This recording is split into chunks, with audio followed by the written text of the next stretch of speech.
ఇది చెరుకు రసంతో చేసిన ఐస్ అండి. ఎంత సింపుల్ అండ్ టేస్టీ అంటే అమేజింగ్ ఉందసలు.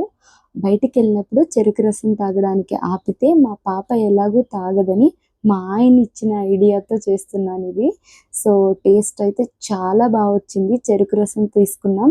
అక్క ప్యాక్ చేసిచ్చారు. సో, దాన్ని ఇంటికొచ్చాక ఒకసారి మళ్ళీ స్ట్రెయిన్ చేసేసి ఇలా జస్ట్ ఐస్ క్రీమ్ కప్స్ ఉంటాయి కదా! సో, వాటిలో కానీ మీ దగ్గర ఇలాంటి కప్స్ లేదంటే ఏదైనా గ్లాస్ ఉంటుంది కదా! సో, గ్లాస్‌లోకైనా పోసేసి ఐస్ క్రీమ్ స్టిక్స్ ఉంటాయి కదా! సో, వాటిని పెట్టేసుకొని నార్మల్ గ్లాసెస్‌లో అయినా చేసుకోవచ్చు. సో, నేనైతే ఇక్కడ ఐస్ క్రీమ్ కప్స్ ఉన్నాయి. సో, వాటిలో పెట్టేసి ఒక 6 అవర్స్ ఫ్రిడ్జ్‌లో పెట్టేసాను. డీప్ ఫ్రిడ్జ్‌లో. చాలా బావున్నాయి టేస్ట్. అసలు మీరు ఎక్స్‌పెక్ట్ చేయరు అంత బావున్నాయి. పిల్లలు షుగర్ కేన్ జ్యూస్ తాగరు.